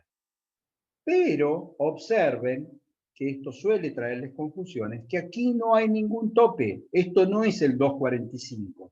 Aquí hace una descripción similar al salario como el 245, pero en modo alguno pide tope. Entonces, si este trabajador cobrara, por ejemplo, 500.000 pesos por mes, porque es un jerárquico de una compañía de primera línea, su derecho a multa por no entrega del certificado es 1,5 millones de pesos, o sea, son 500.000 pesos por mes. Entonces, el monto de la indemnización son 3 meses de sueldo. ¿De qué sueldo? De su mejor remuneración mensual normal y habitual del último año, percibida en el último año. El último párrafo hace referencia a eventualmente la petición de astrainte. Como esta es una obligación de hacer, ustedes esto ya lo conocen por obligaciones, En caso de que el empleador no la cumpla, yo puedo requerirle al juez que le aplique una multa diaria, unas 30, hasta tanto cumpla y entregue el certificado. Entonces, más allá de la multa del artículo 80, si yo lo reclamo en juicio y a pesar de eso no me lo otorga el certificado, le puedo pedir al juez la aplicación de una sanción combinatoria de unas 30, una multa diaria, y eso a su vez lo voy a cobrar una vez que lo liquide en función del valor diario que ponga. Eso es multa del artículo 80. ¿Se entendió? ¿Dudas? ¿Preguntas? Bien. Seguimos en la ley contrato y vamos a ir ahora al artículo 132 bis. 132 bis. Antes de leer, por supuesto, lo que vamos a hacer es explicar para que entiendan el supuesto, vean de qué estamos hablando, y después recién vamos a dar lectura. El artículo también tiene una redacción bastante kafkiana. Traten de ir en su mente a cuando vimos remuneración. ¿Se acuerdan cuando vimos remuneración? Vimos recibo de sueldo, mostramos un recibo de haberes en pantalla para que ustedes, los que no han cobrado todavía sueldo, o al menos no lo han hecho con recibo oficial, vieran que lo que tiene ese recibo de sueldo. Explicamos que hay dos montos en el recibo, un monto mayor y un monto menor. Lo que realmente cobra el trabajador es un monto menor. Y ahí aprovechamos para explicar el concepto de lo que se denomina aportes y contribuciones, que es la forma en que se financia el sistema de seguridad social en nuestro país. Esto es, tanto el trabajador como el empleador ponen dinero, aportan y contribuyen para que el sistema de seguridad social se financie. Cuando hablo del sistema de seguridad social, estoy hablando básicamente de la jubilación, estoy hablando de la obra social, estoy hablando de las asignaciones familiares, y aparte también de los sistemas sindicales. Entonces, ¿por qué estoy haciendo esta explicación macro conceptual? Para que sepamos, volvamos a recordar, que cuando yo trabajo en relación de dependencia y cobro un neto de mi recibo, hay parte de la plata que es de mi sueldo, que en realidad el empleador no me la paga directamente a mí, sino que está obligado a retenerla e ingresarla al sistema de seguridad social o al sistema de la cuota sindical o al sistema de la mutual. ¿Qué es esto? Está haciendo de agente de retención. Lo vamos a poner de manera muy burda. Yo tendría que cobrar 50.000 pesos. Pero de esas 50.000 pesos hay plata mía que el empleador no me la va a pagar, la va a retener y la va a ingresar a través del 931 por la FIP para que vaya a parar al sistema de seguridad social. Es decir, yo trabajador estoy solventando mi propia seguridad social, mi jubilación, mi obra social, mi sindicato, mi mutual. ¿Se entendió eso? Entonces es plata mía que el empleador la retiene y la tiene que poner en esos órganos. ¿Qué contempla esta norma, el 132? Que si al momento de extinguirse la relación laboral, sin importar los motivos de nuevo, no importan las causas, yo lo intimo a que me acredite que todas las sumas que ha retenido las ha ingresado a los lugares correspondientes y el empleador no lo acredita, me hago acreedor a una multa. Va de nuevo el supuesto. Se extingue la relación laboral, no me importa por qué. Cuando se extingue, yo lo intimo al empleador y le digo, escúcheme, siendo que usted es agente de retención y que según el recibo de sueldo dice que me ha retenido para la obra social, la jubilación, el sindicato y la mutual, lo intimo a que me acredite que esos fondos fueron a parar a esos lugares, que efectivamente usted los ha ingresado a esos lugares. Si el empleador no lo acredita, normalmente no lo acredita porque no los ingresó a esos lugares, aparece el derecho a reclamar la multa del 132 bis. ¿En qué consiste la multa del 132 bis? Es muy gravosa porque lo que hace es devengar el mismo valor del último salario, el equivalente al último salario percibido. ¿Por qué periodo? Hasta tanto el empleador acredite que ha ingresado las retenciones correspondientes. Es decir, no tiene un plazo determinado. Sí, va de vuelta, no hay problema. volvamos a cero. Estamos parados en un empleador que dice que me ha retenido plata mía y que la va a integrar a determinados organismos. Se extinguió el vínculo. Yo le digo, escuche, siendo que usted me ha retenido dinero mío, demuéstreme de que lo ingresó a esos organismos. ¿No lo demuestra? Como yo lo intimé y no lo demostró, puedo reclamar una multa. La multa equivale al último al último sueldo que yo cobré. ¿Por qué lapso? ¿Por qué tiempo? Hasta tanto el empleador efectivamente acredite de que ingresó las sumas que me ha retenido. Por eso no es un mes, 2 meses, 3 meses, puede ser años, porque es hasta tanto el empleador venga y demuestre de manera fehaciente que las sumas que me retuvo fueron a parar a donde tenían que ir a parar. Como observarán, esto es muy gravoso. ¿Por qué? Porque si, por ejemplo, yo trabajé nada más que 4 meses y renuncié y lo intimo a que acredite que las retenciones que me hizo fueron a parar a los organismos, no lo hace, demando y se lleva 2 años hasta que ingresa las sumas que me ha retenido, yo durante esos 2 años voy a seguir devengando el equivalente al haber mensual como multa. Entonces voy a cobrar 24 meses como multa. ¿Se entendió? ¿Es unas 30, profe? No es unas 30, está previsto como una multa, tampoco son salarios porque obviamente yo ya dejé de cobrar, es una multa tasada. Las AS30 normalmente son las que fija el juez para compelir a que cumpla con determinada tarea, por eso dijimos que en el 80, aparte de la multa, puede haber AS30. Voy a leerlo, el artículo es engorroso. Sí, Claudia.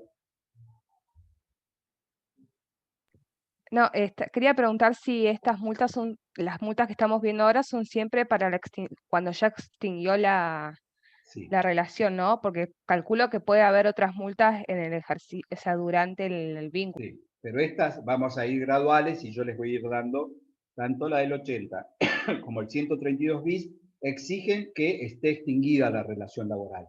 Lo que no exigen para nada es los motivos de extinción. Puede ser cualquier motivo, pero debe estar extinguida la relación laboral. Voy a completar, sin leer el artículo, lo que dice Claudia para ver si vamos más o menos razonando con una lógica jurídica. Si está vigente la relación laboral, ¿yo puedo intimarlo a que el empleador me demuestre que está ingresando las retenciones? Sí, por supuesto, si es plata mía. Ahora, ¿cuál va a ser la consecuencia si yo lo intimo? ¿La multa? No. La consecuencia va a ser de que ese incumplimiento puede configurar una injuria laboral grave y como tanto me podré colocar en situación de despido indirecto y ergo podré extinguir el vínculo. Una vez que el vínculo esté extinguido, si sigue sin demostrarme, lo intimo a que me acredite que fue a parar las retenciones, si no me lo acredita, ahí recién aparece la multa. ¿Entienden el planteo? O sea, si la falta de acreditación es vigente la relación, no va a generar la multa, sino que va a generar una injuria que me va a permitir extinguir la relación laboral con justa causa, colocándome en situación de despido indirecto. Claro, porque yo conozco un caso, o sea, muy cercano, que por ejemplo durante, creo que fue marzo y abril, no cobramos la asignación por hijo, y era porque el empleador no había pagado o sea, no había hecho bien lo que es el traspaso de dinero, por así decirlo, al ANSES, y por ende nunca se pagó esos meses. Bien. Claudia Y ahí no sabía está que tirando cada vez más finito, y esto se pone interesante. A ver si me siguen con lo que dijo Claudia. Dice que ese empleador no ingresó la asignación correspondiente para que puedan cobrar la asignación por hijo. ¿Qué pasa? Que las asignaciones familiares en nuestro sistema solo las soporta el empleador. Es decir, el trabajador no contribuye al pago de las asignaciones familiares. Cuando yo di los ejemplos, hablé de obra social, de jubilación, de sindicato y de mutual. No hablé de las asignaciones familiares. ¿Por qué? Porque las asignaciones familiares son un porcentaje fijo en base a la masa salarial que paga el empleador. Es decir, que lo único que contribuye a la asignación familiar es el empleador. Entonces, tomo lo que dijo Claudia porque es muy específico y está muy bueno. En ese caso, el empleador que no hizo los aportes para las asignaciones familiares incumple con una de sus cargas o sus deberes importantes y podría haber una injuria. Pero no va a incurrir en la multa del 132 bis, porque la multa del 132 bis solo opera si lo que ha retenido es plata mía, plata del trabajador. Aquí, más allá de que pueda haber ley penal tributaria, como vamos a ver que la norma al final lo dice, porque hay un incumplimiento de las cargas y de las obligaciones sociales, etcétera, no podría haber 132 bis. ¿Se entendió, Claudia?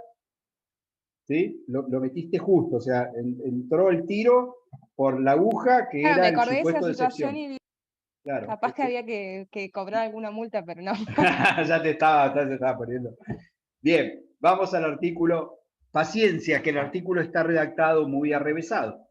Si el empleador hubiera retenido aportes del trabajador con destinos a los organismos de seguridad social o cuotas, aportes periódicos o contribuciones a que estuviesen obligados los trabajadores en virtud de normas legales o provenientes de las convenciones colectivas de trabajo, o que resulten de su carácter de afiliado a asociaciones profesionales de trabajadores con personería gremial, o de miembros de sociedades mutuales o cooperativas, o por servicios y demás prestaciones que otorguen dichas entidades, como verán, hasta acá, lo único que hizo fue ejemplificar qué plata ha retenido que es del trabajador. Por eso el concepto que nos interesa saber que estamos hablando de dinero del trabajador que el empleador retuvo y que tenía que destinar a alguno de estos organismos, ya sea para la obra social, para la jubilación, para la mutual, para el sindicato. Sigo. Y al momento de producirse la extinción del contrato de trabajo por cualquier causa, acá Claudia el requisito de la extinción está expreso, debe haber extinción, no hubiese ingresado total o parcialmente esos importes a favor de los organismos, entidades o instituciones a los que estuvieran destinados, deberá, a partir de ese momento, pagar al trabajador afectado una sanción combinatoria mensual equivalente a la remuneración que se devengaba mensualmente a favor de este último al momento de operarse la extinción del contrato de trabajo, importe que se devengará con igual periodicidad del salario hasta que el empleador acredite de modo fehaciente haber hecho efectivo el ingreso de los fondos retenidos. Es decir, acá no me habla de plazo, dice que se extinguió y que tiene que ser intimado. También el decreto 146 ha reglamentado el artículo 43 de la 25345, que es la ley que incorporó esto, y también le ha dado 30 días al empleador para que acredite haber ingresado los montos retenidos. No surgen de las normas, así como no surge del 80, no surge del 132 bis, sino que surge del decreto reglamentario. ¿En qué consiste la multa? Vamos a leerlo de nuevo y lo vamos a remarcar. Pagar al trabajador una sanción mensual equivalente a la remuneración que se devengaba mensualmente a favor de este último al momento de operarse la extinción, es decir, el equivalente al último sueldo. Acá no habla de la mejor mensual normal y habitual, sino es el equivalente del último sueldo. Importe que se devengará con igualdad periodicidad a la del salario hasta que el empleador acredite de modo fehaciente haber hecho efectivo el ingreso de los montos retenidos. Como verán, es muy gravosa porque hasta tanto no se acredite eso, no va a poder cesar con el devengamiento de esta multa, que es el equivalente a un salario. Profe, Sí. por ejemplo, el empleador si estaba reteniendo ese dinero y no estaba haciendo el aporte correspondiente, y después, o sea, bueno, lo intimo, me tienen que empezar a pagar la multa, todo eso, o sea, como que ya estamos en esa etapa. ¿Puede en cualquier momento ir y pagar todo de una? Digamos, Sí. ¿se puede hacer eso y listo? Podría hacerlo para evitar el pago de las multas. Justamente una de las cuestiones que hay con esto, y que es un tema ya más de los contadores, es que el empleador que no está ingresando las retenciones normalmente no lo hace con un trabajador, lo hace con toda su masa salarial. ¿Por qué? Porque es una forma de financiarse. Se está llegando con lo justo y dice, bueno, pago los sueldos, pero los aportes y contribuciones no los pago, los ingreso el otro mes. Entonces, supongamos que ese empleador tiene 100 empleados. no es que solo a Luisina no le está ingresando el monto retenido, sino que a los 100 no se lo está ingresando. El problema es que cuando uno extingue e intima, en AFIP es difícil ir e ingresar solo el monto que yo le debo a Luisina. Normalmente tengo que ir con el monto retenido a toda la masa salarial. Entonces, este es un tema, sí, de los contadores, si se puede direccionar e ingresar, como recién preguntaba Camila, el total de lo retenido solo para ese trabajador que me ha intimado. Tengo conocimiento que algunos sí lo logran hacer, pero es materia ajena a mí porque es un tema de los contadores. Pero si lo logra hacer y logro ir en los 30 días e ingresar el total de los montos retenidos, ya no seré pasible de la multa porque voy a poder acreditar que ingresé los valores. ¿Bien? Salimos del 132 bis. Profe, ¿Escucho? la doctrina, ¿cómo llama este artículo? Porque le quiero poner como un título a la multa, pero no sé cómo. Me queda muy largo el título. Multas por retenciones no ingresadas. Retenciones al trabajador no ingresadas. Yo no sé si la llama la doctrina así, yo que soy un autor de doctrina le he puesto ese nombre, usted póngaselo Kiara, que vamos a andar bárbaro con ese nombre, nos vamos a entender sin problema. Tenemos unos minutillos más, a ver cómo estamos. Sí, tenemos. Vamos a ver, vamos a dejar la multa de ley de empleo para la clase que viene, pero vamos a ver una ley especial, ley 25.323. Bien.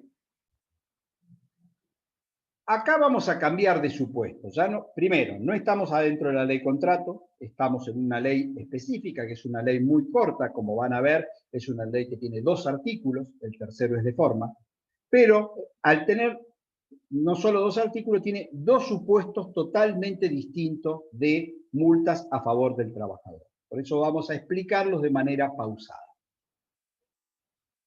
Antes de leer, y se los estoy, profeso, ocultando a la lectura, quiero que manejemos en dónde vamos a parar.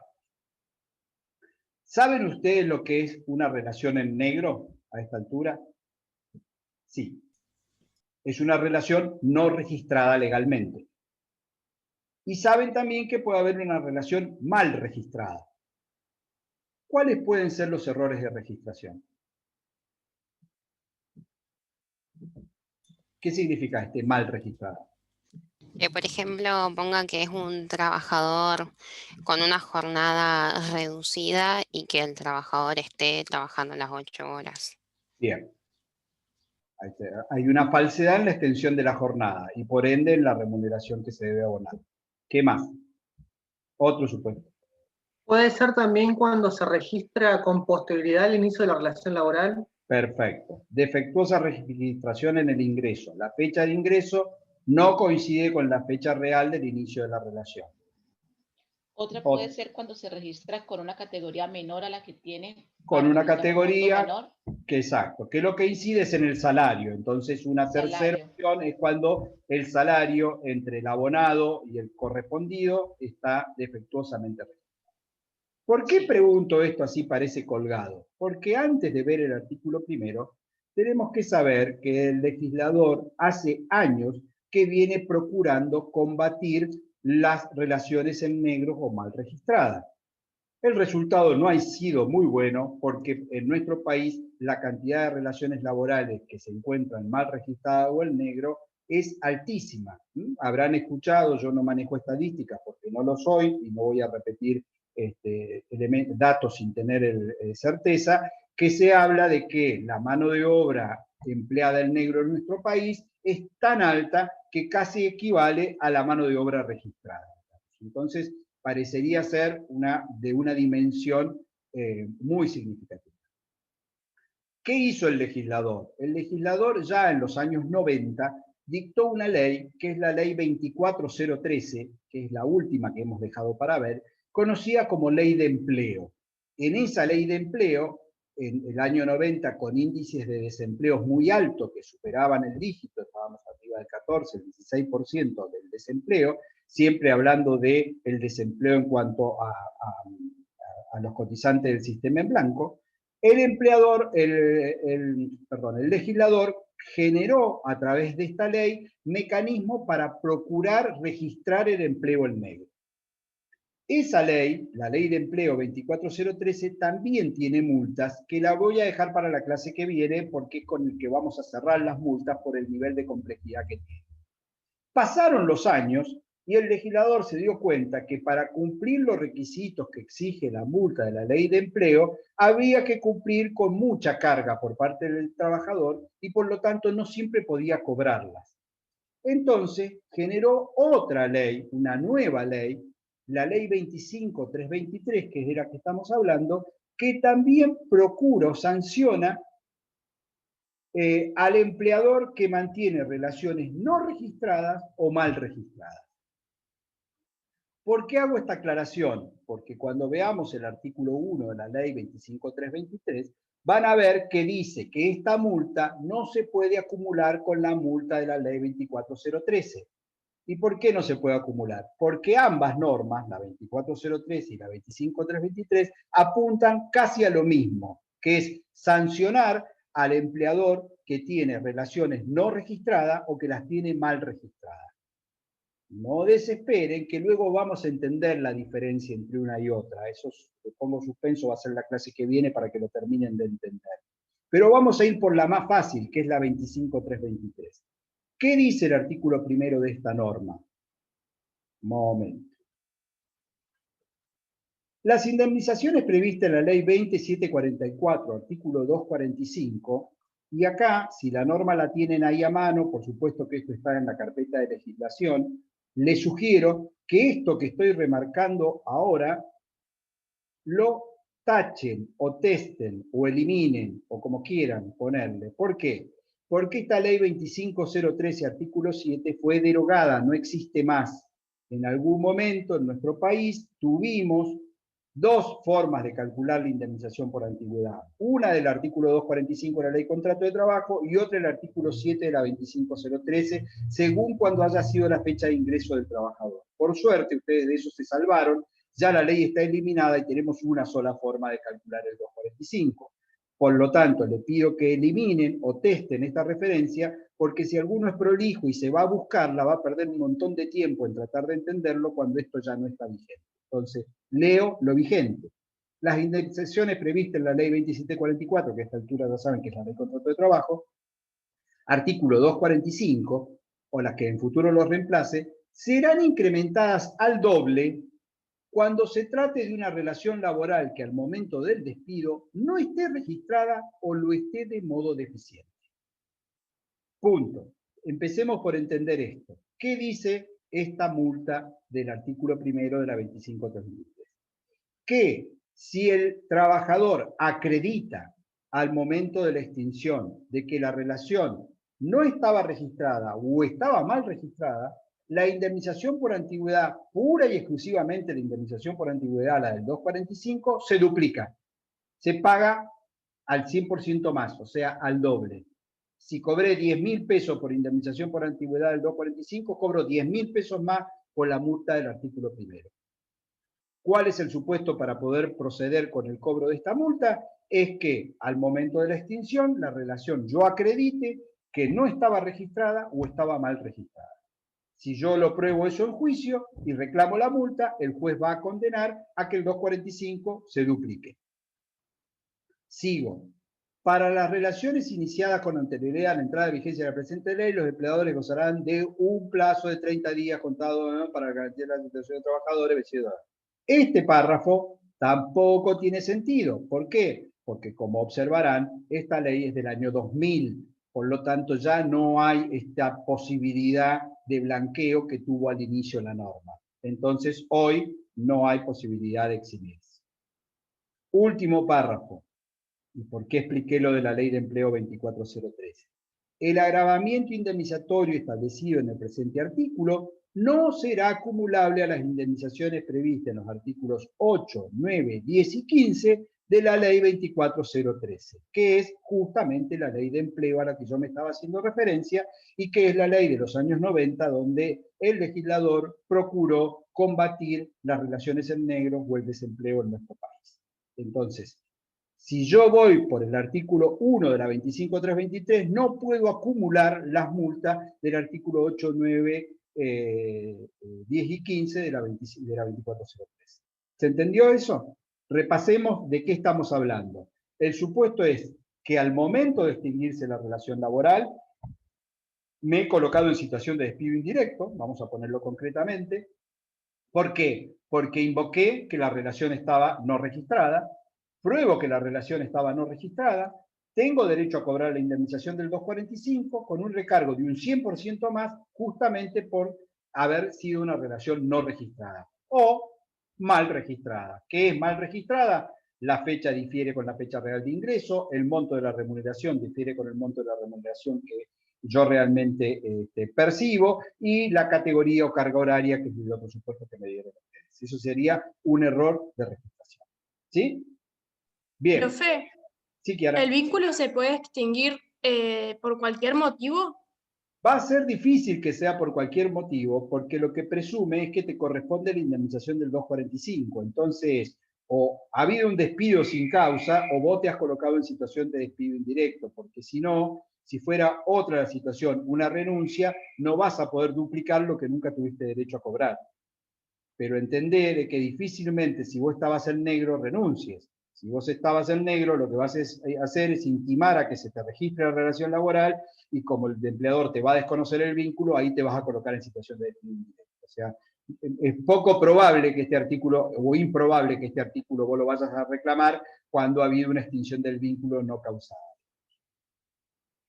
Voy al 2, por eso dije que si bien es una ley corta, tiene dos supuestos totalmente distintos. Ya ahora, olvídense de la relación mal registrada o no registrada, porque el segundo supuesto está vinculado con el caso en que el empleador debe pagar la indemnización sustitutiva de preaviso, la integración del mes de despido y la indemnización por antigüedad, y no lo paga o lo paga de manera defectuosa.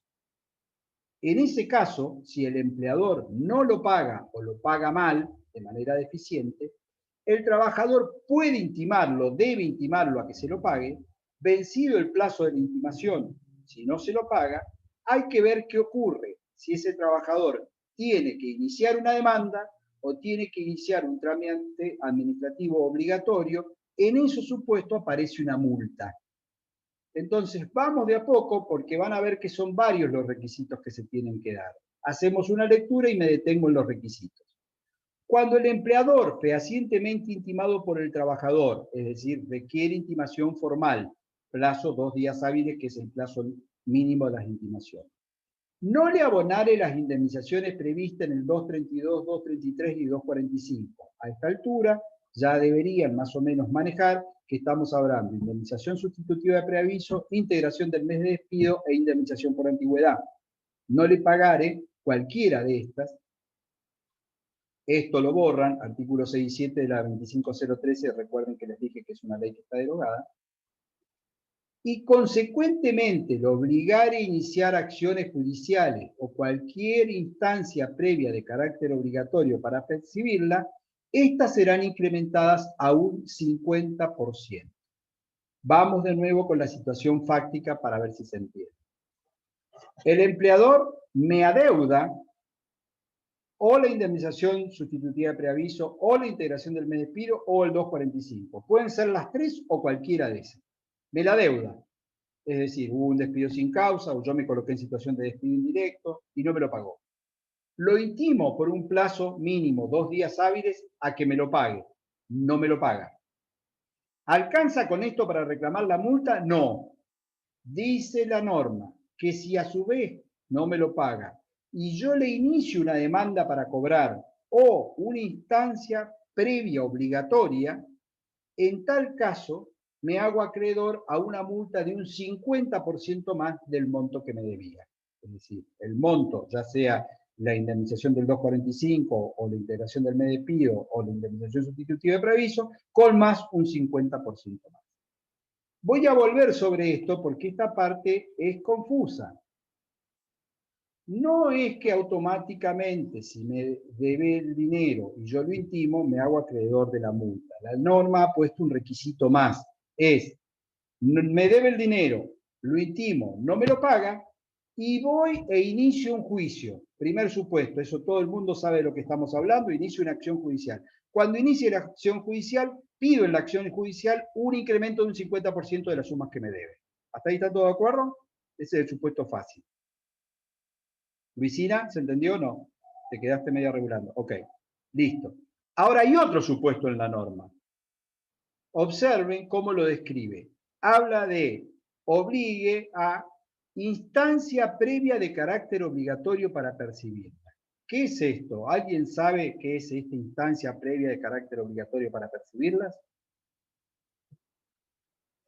La referencia de esto es directa, acaba, porque tiene que ver con el SECLO.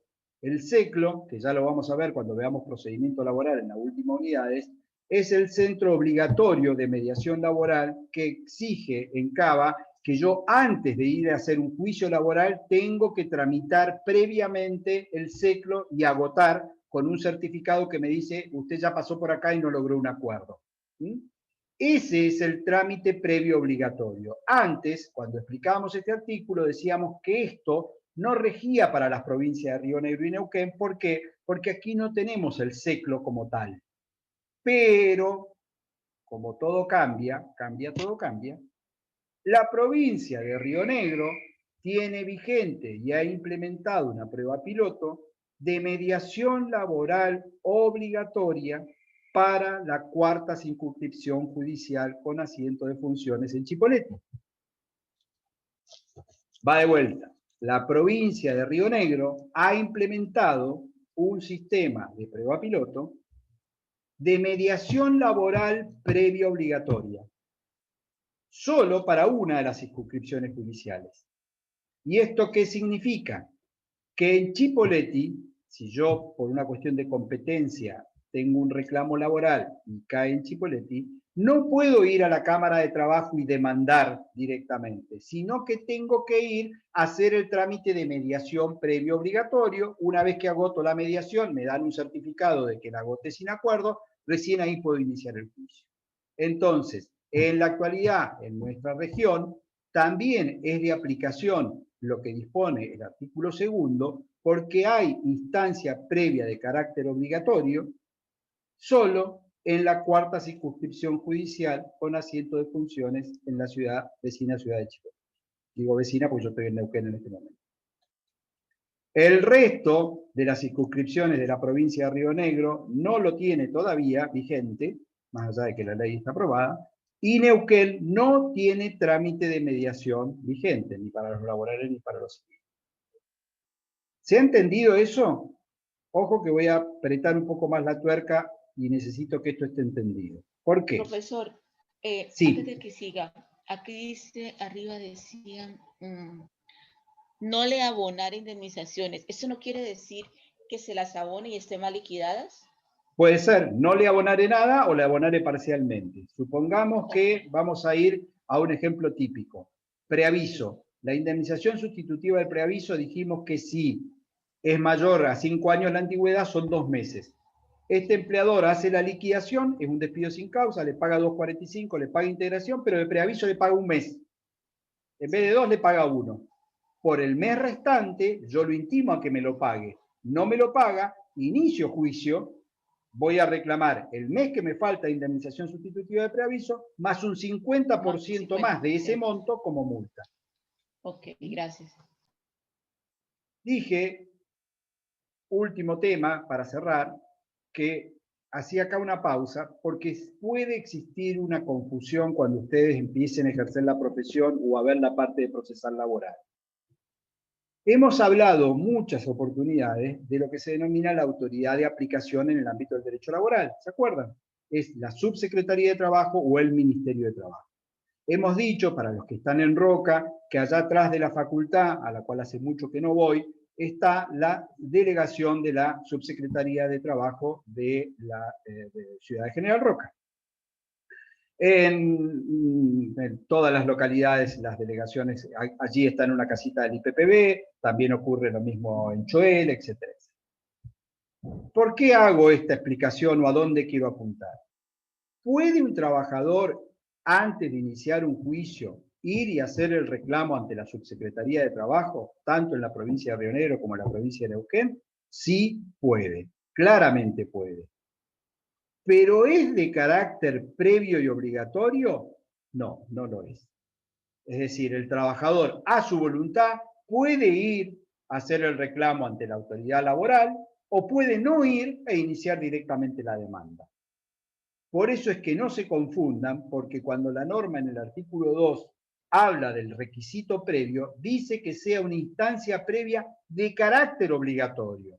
Es decir, que haya tenido necesariamente que agotar esta vía previa obligatoria, como es el ejemplo que ahora les acabo de dar, que tenemos hace poco, que es la mediación laboral en Chipoleti. Porque hasta tanto no existía la mediación obligatoria en Chipoleti, hay pruebas pilotos en Roca de mediación laboral voluntaria, por ejemplo. Si quiero, me someto o no a la mediación voluntaria. Como no es de carácter previo obligatorio, no aplicaría la multa. ¿Qué quiero con esto significar, chicos? Si ustedes tienen un empleador que lo despide y no le pagó las indemnizaciones, lo intiman, no se las pagó, van a la Subsecretaría de Trabajo y hacen el reclamo, y el empleador va y se los paga, no hay multa. Porque ese trámite es de carácter voluntario, no obligatorio. Entonces, todavía no apareció la multa. ¿Cuándo va a aparecer o se va a devengar la multa? Cuando o ustedes hayan ido a la mediación en Chipoleti o hayan interpuesto la demanda judicial.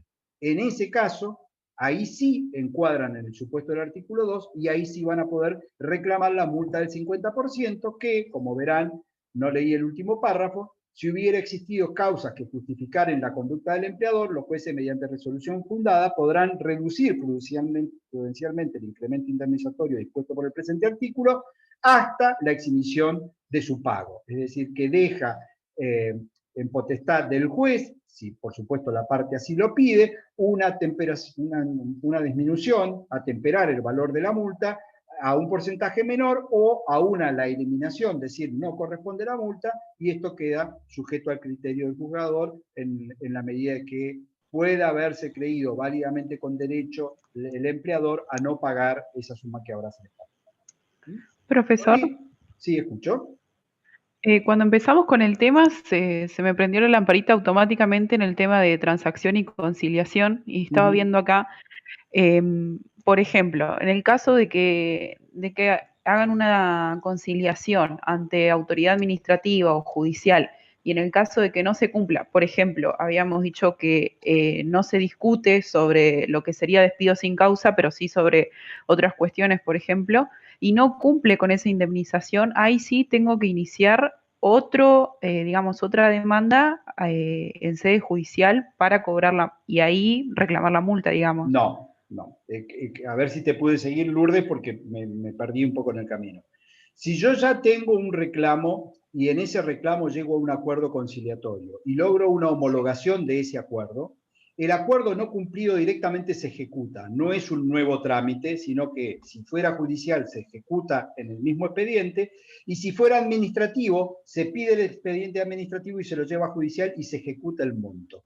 Pero ahí sería difícil evaluar si pueden haber otras multas o si se han devengado o no otras multas. Aquí estamos hablando de algo mucho más simple, que es, me despediste, no me pagaste, te intimé, no me pagaste, inicié el reclamo judicial o inicié la mediación. En ese caso no sí puedo pedir la multa.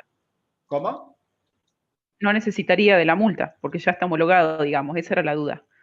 Si hubiera un acuerdo administrativo y está homologado y está incumplido, voy a ejecutar el acuerdo. Tu sintonía muy fina es, che, pará, yo hice ese acuerdo que no contemplaba multas, porque obviamente estábamos en sede administrativa voluntaria, pero ahora me estás obligando a que te ejecute porque no lo cumpliste. ¿Puedo agregarle la multa? Entiendo que sí, que podrías agregar la multa. Es un tema de criterio, pero entiendo que sí, porque en realidad lo que la ley quiere evitar es que el empleador te obligue a vos a pasar por un trámite judicial o un trámite previo obligatorio para poder cobrar lo que te corresponde. Y aquí, como no te lo pagó, más allá de la homologación, te está obligando a judicializarlo, podrías agregar la multa. Es una pregunta muy finita, Lourdes, pero sí la podrías agregar. Bien. Me han quedado pocos, 16 de 20 y pico, se me van cayendo los jugadores, voy a tener que hacer algo más entretenido para la próxima. Con esto estoy en 3 de las 4 multas que queremos ver. 80, 132 bis y 25.323 en los 2 artículos, primero y segundo. Nos queda solo multa de Ley de Empleo 24013, que lo vamos a ver en la próxima clase, y vamos a ver unos 15-20 minutos de qué está ocurriendo con las disposiciones del COVID vigentes por el momento, porque ustedes van a, en algunos casos, no solo aprobar la materia, sino a lo mejor, si están prontos a recibirse, algunos se van a recibir con las normas de emergencia del COVID, así que es importante que lo manejen. ¿Alguna duda o pregunta? ¿No? Gracias por el aguante, como siempre. Grabo y subo la clase. Nos vemos la próxima. Chau, chis. Chao, Chao, hasta profe. luego.